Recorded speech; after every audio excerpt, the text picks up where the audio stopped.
So why don't we have a look at this test that's coming up, and get ready for that. So that'll be on Monday. There's 2 runs of it for the in-class students. It's from 3 to, I'll give you to about 4:15. I'll just give you a little extra time just so you're not racing through it, okay? And then for online students, it's from 6 to 7:15. And it covers the first bit of the class, of course. So what do we got? We've got constant acceleration and variable acceleration. If you do use the constant acceleration equations, just be sure that acceleration is constant. You know, you might be told it's constant. Gravity is also constant, right? So, all right. Now, if it isn't, you got to take the differentials there and split them up, and then integrate to get your answers. Watch your limits of integration if you do that. The curvilinear motion, there's you can do this in different ways. If you use XY coordinates, it works for trajectory, like if you have something flying through the air and acted on by gravity and all that. And then you've also got the kind of position vector, velocity vector, acceleration vector to path kind of relationships there. All right. So those are the times when you would use XY coordinates. If you're going in a circle, usually, well, it depends, I guess, but you know, you also then have these other 2 methods. They're similar equations. They're in some ways they're written up with different variables in mind, though. So the normal tangential coordinate system, that tracks the object, okay? N is normal to the curve, T is tangent to the curve, and it moves with the object. The polar coordinate system, you have an origin, and then you describe the path of the curve around the origin. So, you know, they have some similarities, but they're very different in that regard. Basically, the normal tangential works off of V and dv dt, the tangential acceleration, if you remember that. So this thing works off of, well, let's see, V, and then dv dt, right? And what the polar one does is it works off of theta dot, right? Okay, so you know, that kind of depends on how the information is presented. If it's given in terms of velocity, I'll use normal tangential. If it's given in terms of angular velocity, I'll probably use polar, right? If it's just going in a circle. So use the method that suits your, you know, how the information is presented. If you're going in a spiral, you want to go right to polar coordinates and set this table up. You may or may not need theta. It depends, you know, on how it's written up. But you definitely need those 5 variables, and then you fill them in. Okay.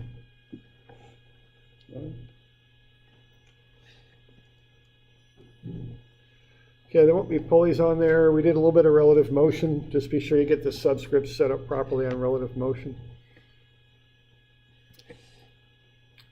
All right, then we had the F equals ma stuff. Draw a good free body diagram, write up the equation, get the forces on the left and the weights on the left and the masses and accelerations on the right, and watch your signs. If something's going in a circle, it always accelerates in towards the center of the circle. And depending on how the variables are given, that's either v squared over r or it's r theta dot squared. They're equivalent terms. So remember that. Okay. Have a look at your formula sheet and be sure that you know where things are and how they're presented, because I'll give you a new formula sheet is what I'll do. Bring a non-programmable calculator, and the one thing on that kind of mistakes I've seen people make is they get a new, they always have a TI 80 something or whatever, and so they don't have a non-programmable calculator, and then they buy it and they don't practice with it and they bring it to class, and then you got to learn how to use the calculator while you're taking the test, and that's a bad idea. Okay, so just be sure you got one and that you've used it a little bit so you're comfortable with the syntax of it and all that. They're all a little different, and just even where the buttons are makes a little difference. So just be sure you're familiar with your calculator. Okay. All right. Okay, just a few. So we got any questions on that generally? Okay. All right, some sample problems there. This is, so everybody has a copy of the test review? A couple of you walked in a little later, but everyone got that? Does everybody have a cut? Was it anybody not here last time? Because I had that up problem last time too. Anybody not here Wednesday? Yeah, no, I had it.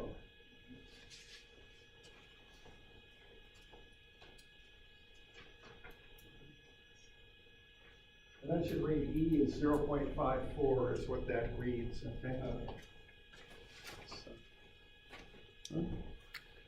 All right, so this first one, we're going to throw a ball horizontally off of a building there, and we want to know the magnitude of the total velocity of the ball when t is 3. Well, that's a trajectory thing here, so what you want to do is find v sub y. Now, the acceleration there is gravity, but that only acts in the y direction. There is not a y acceleration, so the v sub x stays constant. So you find vy, you got vx, square root of some of the squares will get you the velocity. And then that's a parabolic path. So I asked you to sketch that up, so you draw a parabolic path. Okay. So we all right with that one? Okay, good. All right.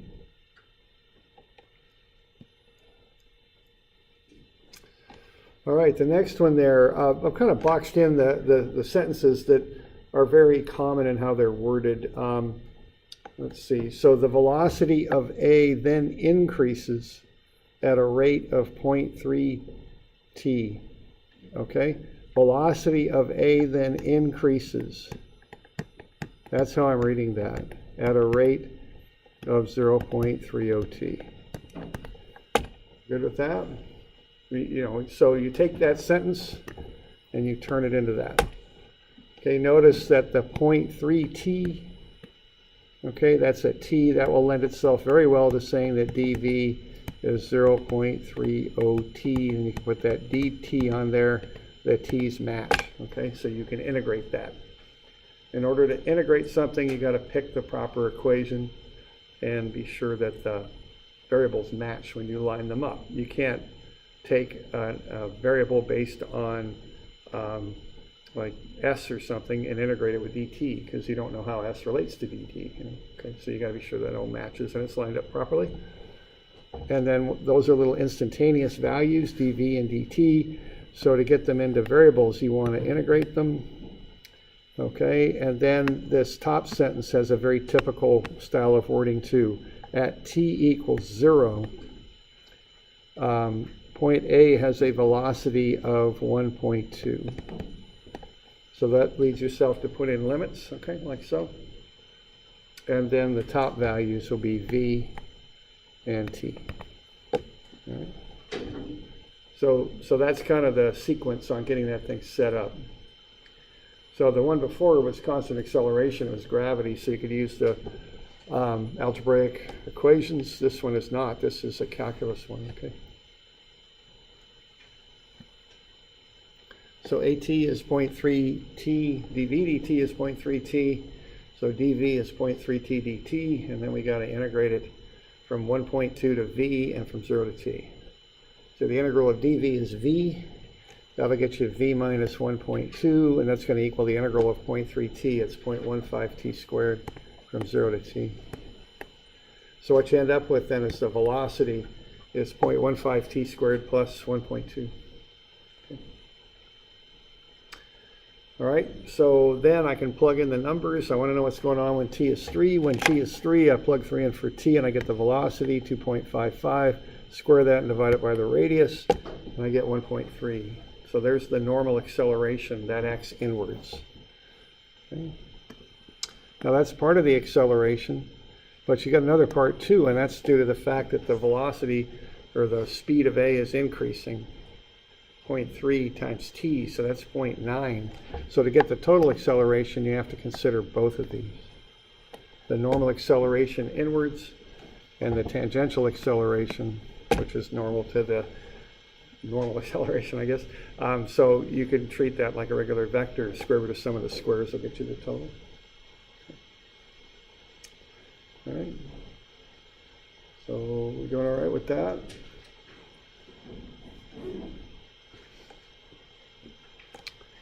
All right.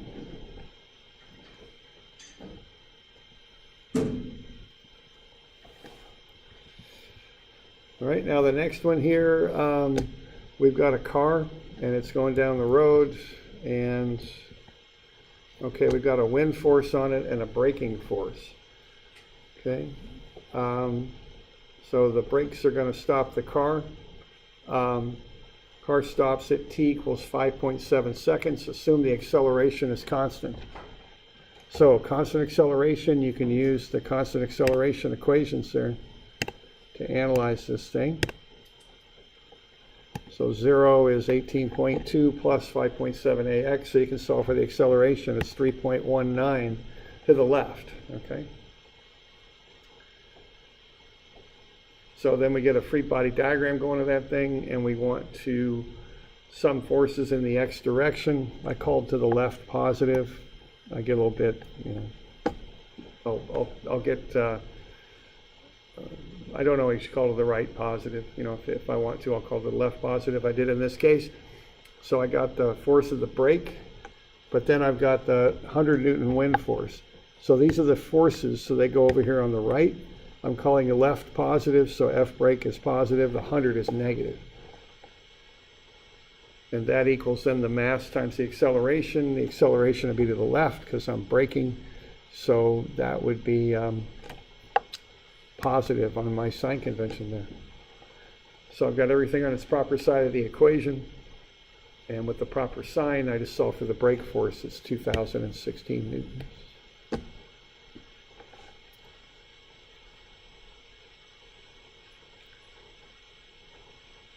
You all right with that? Any questions on that?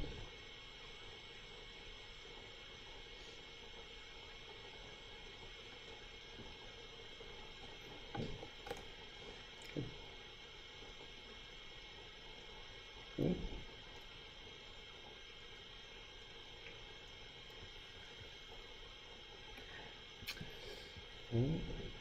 Okay, now the next one here, what do we got? We've got a merry-go-round, rotates at a constant 0.7 radians per second. So notice the word constant and the units on that. Person starts on the perimeter and walks inward at, again, a constant rate of 1.2 meters per second. Find the magnitude of the total acceleration of the person and the person's XY coordinate when t is 0.6. All right. Now what's happening here is the person is going to move inward, and while that's happening, this thing's going to rotate. So the net motion is going to be something like that. This is a spiral motion, okay, is what's happening. So I want to recognize that. And once I do, I'm going to just start thinking about polar coordinates. Okay, I want to find the XY coordinate and the total acceleration.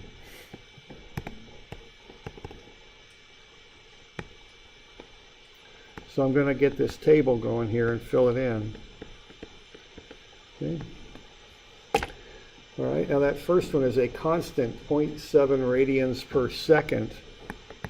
So that looks like this is 0.7. Notice the units match theta dot. Theta dot is the rate of change of the angle with respect to time. That'd be radians per second. Okay, now walks inward at a constant rate of 1.2. Now that word inward is significant because that's going to be inward. That's going to be negative 1.2. And notice that the units match again. R dot would have units of meters per second.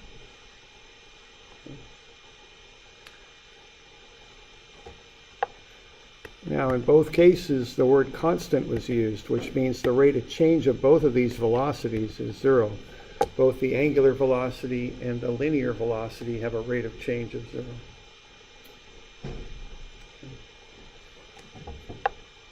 Now these last two values, there's different ways to get them. You can always go into a calculus mode if you want to solve for them.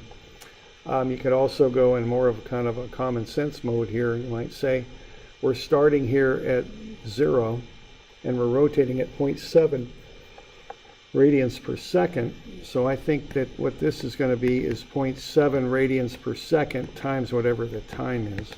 Now we could go through a more detailed derivation of that, but that's just based on looking at it, and kind of distance is rate times time, even though it's an angular value here.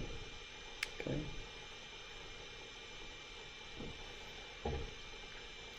Now the radius is a little trickier. See, you're starting at 3 and you're going inward at 1.2 at a constant rate. So I think that's going to end up looking like that. Kind of looking at it and writing it up. That's how I would get that figured out. Okay. Because you're starting at the outer radius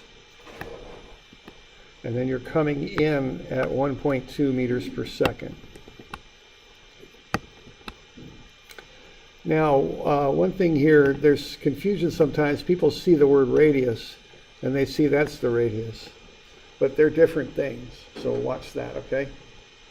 The R value in the table is where the object is. It's not the radius of this case, the merry-go-round. That doesn't change, and we're not tracking the outer edge of the merry-go-round. We're tracking the person walking on it, okay? So this is R for the person. So our person, I guess you'd say, does not equal 3.0. Okay. So just be careful. The notation's the same. They're both R, but they're not the same thing. Okay, so watch that.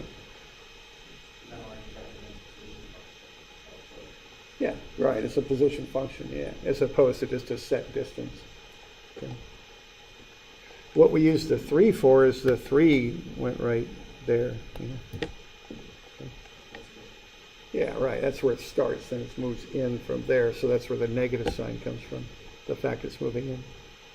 Okay. All right. All right. So I've got a little bit more, I don't know what you might say, formal derivations of some of these terms, but these are the terms that, that we come up with. Theta is 0.7 t. Theta dot is 0.7. Theta dot dot is 0. R is 3 minus 1.2 t,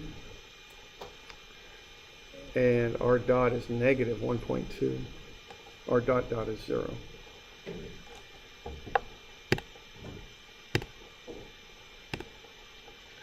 All right, now the more kind of calculus-based derivations of these, would be that R dot is dr dt, the change in R with respect to t.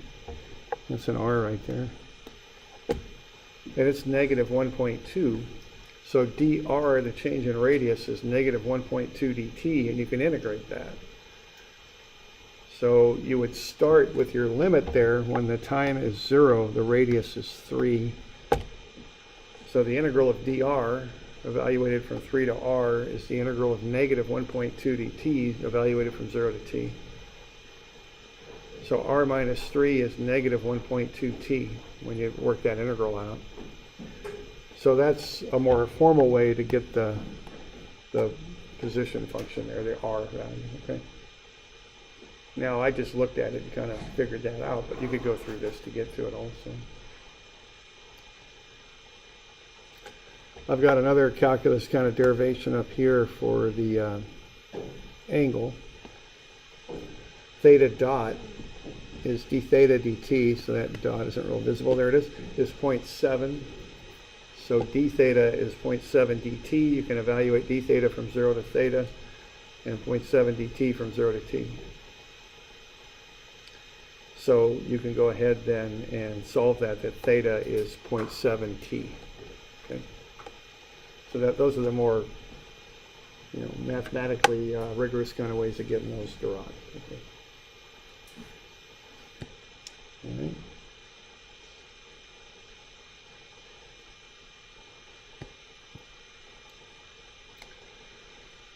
All right, and then you want to evaluate it at 0.6 because t is 0.6.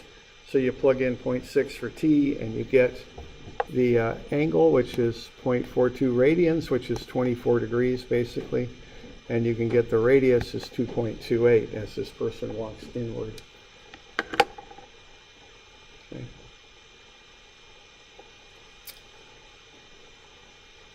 So once you got all that stuff, you just got to plug it in.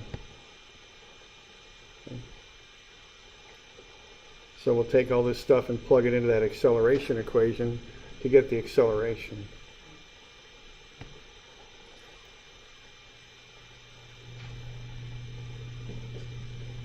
Okay.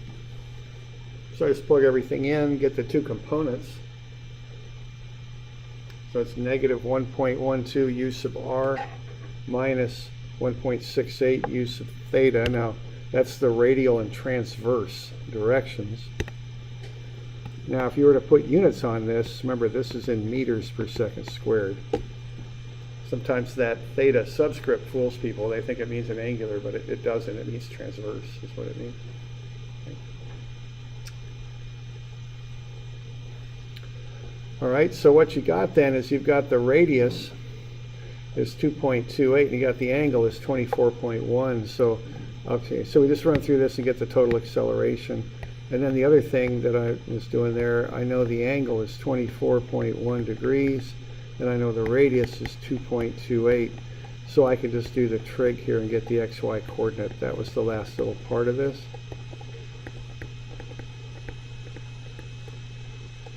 So sometimes I might put a little extra on these problems. I usually will call out the point value of it.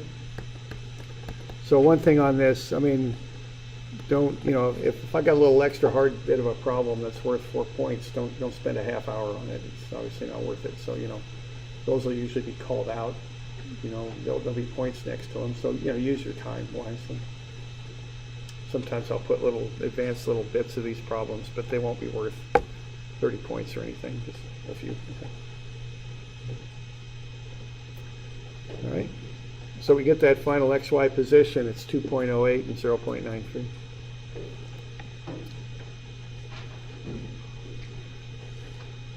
We got any questions on that?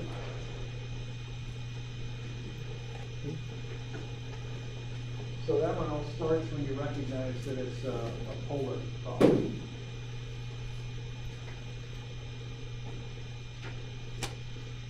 Part of all these problems is like gleaning the correct information from there. Yeah, I know. I think that's part of what makes dynamics kind of challenging. Statics, you know, you got a pretty good idea what to do. It's more about how to do it. This class, there's a step before. You got to kind of figure out how do I approach this. And yeah, you're right. You know, I agree with you. I think you're right. Yeah. All right. Okay, you good with that? Okay, now this one here, you always want to get free body diagrams on these things. So, you know, what do we got? We've got the weight coming down. So we have this object, and what we want to do, it's spinning at a given velocity here. So we have this object, and of course the weight acts down. I think we want to find the normal force on this thing. Now, what we've got then is an acceleration like that.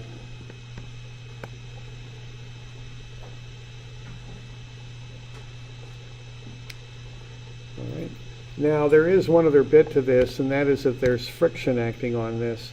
That block might roll down or slide down or up. We don't know. So I would put the friction on this too. All right? So there's a free body diagram of that thing. Now the thing on this one that makes it a little tricky perhaps is that you don't know what that is. And you see, you don't have to know, because the way I would approach this one, realizing that that's friction is there, but not knowing what it is I would set up an axis system like that.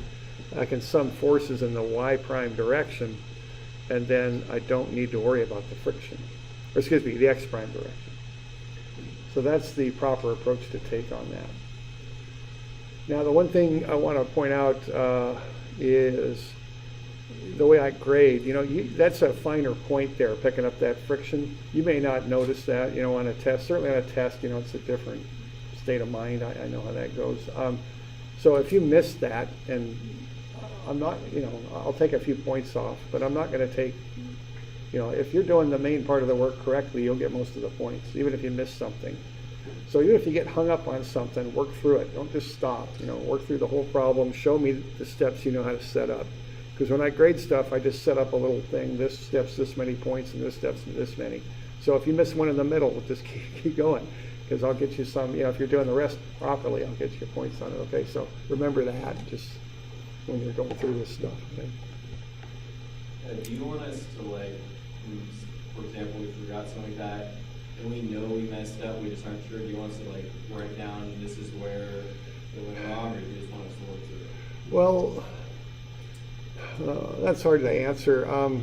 Yeah. I can't, I've had people do that, but I don't give points for an essay, but if it helped, it kind of gets back to the deal when you're doing work, you're not just figuring something out, you're communicating something to me.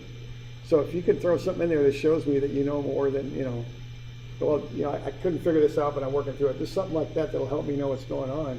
Sure, put it in there. The whole thing is just communicating to me that you know what's going on, I guess. But that's always kind of case by case, and it's hard to say.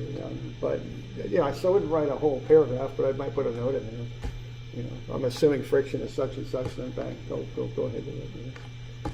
Okay. All right. All right. So then you have to kind of do all the details on this, and there's lots of details. So you want to get the weight, 1.96 newtons is the weight. And then the velocity of this thing is r theta dot. So you get the velocity 1.08, and then take v squared over r to get the normal acceleration. So that's the next thing. Now you need that normal acceleration, and honestly, I made this key up a long time ago. You could just as well do it this way. It'd be quicker. Okay, you don't have to find the velocity. See, r theta dot squared is the normal acceleration. They're the same thing. They're just two ways of expressing the same thing. So we got the 0.27 meter radius, and then you got theta dot, which is given 4 radians per second squared, and that should come out to be the normal acceleration also. So this would actually be a quicker way to do it. Okay.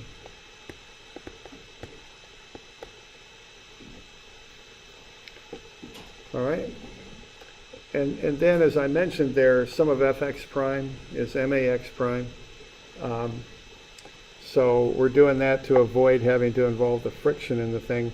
So what you're going to have then is the force of the cone. That's a force that goes on the left, and then you're given the angle in there is 64 degrees. So you need to work out the geometry on this. So what's going on here is that's 64.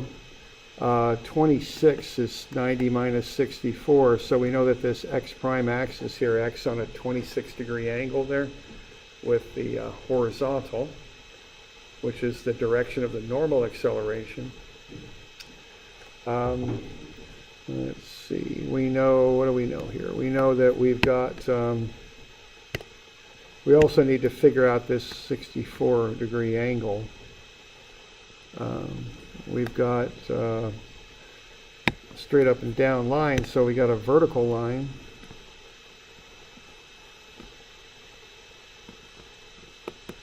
We know that that's 64 right there. What are we after? We want to know this angle here. Oh, there's always 1,000 ways to figure these things out.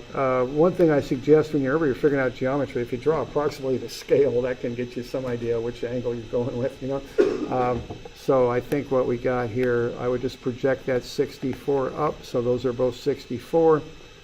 And then we've got a 90 in here, so that makes that 26. And then we've got yet another 90 there, so that's 64. Probably an easier way to have done it would have been to get 26 up here in the vertex of this triangle and then realize that's a right angle there. So the 90 minus the 26 to get you 64. There's always different ways to solve out geometry. Just be sure that you're getting it set up properly. Okay.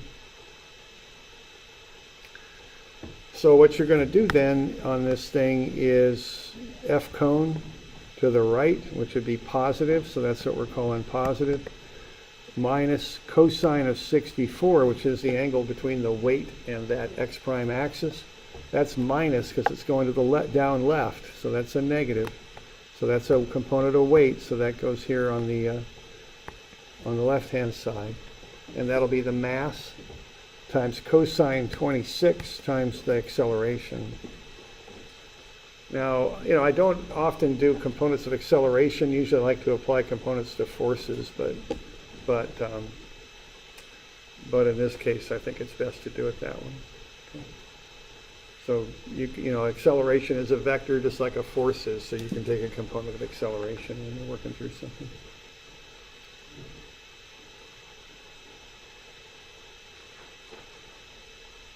Any questions on that?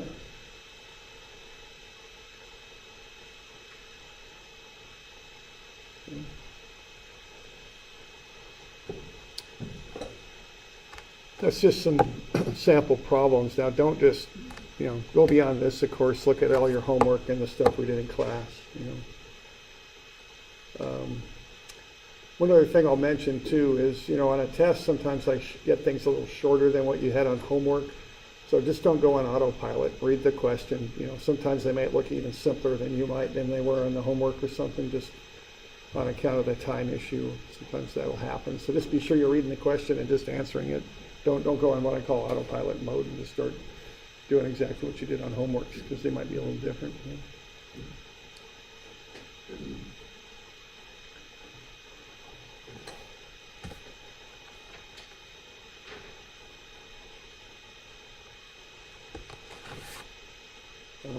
That's just some examples there. Do we got any questions on anything we've been doing here?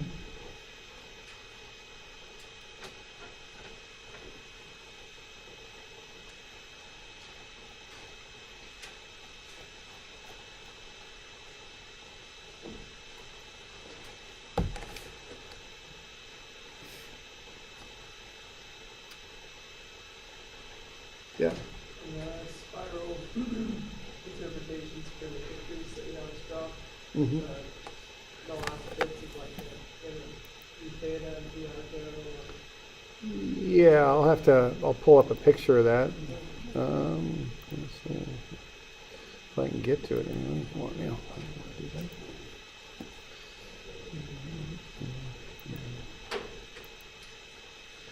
Yeah, I had on one of those homework problems, I had you draw.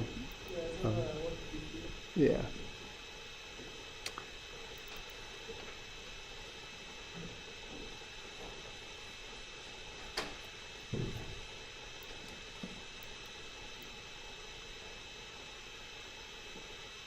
There we go.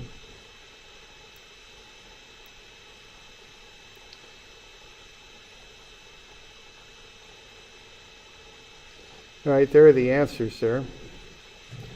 So the radial velocity is positive, so is the transverse. Radial acceleration is negative, and the transverse is positive. Okay. So so on this polar stuff, you identify where the origin is. The radial then goes from the origin through the point and out. So that would be VR. The transverse is normal to the radial. So notice that the velocity, neither of these velocity vectors alone is tangent to the curve, even though we know the velocity is tangent to the curve. So what the deal is the vector sum of the two is what's tangent to the curve. Okay, so that's the velocity there. And then the acceleration, the same rule. So we got negative radial acceleration and positive transverse. So they'll look like that.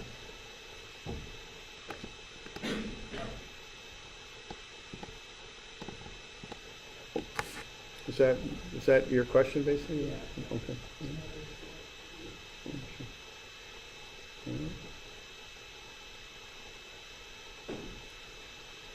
Got any other questions on that?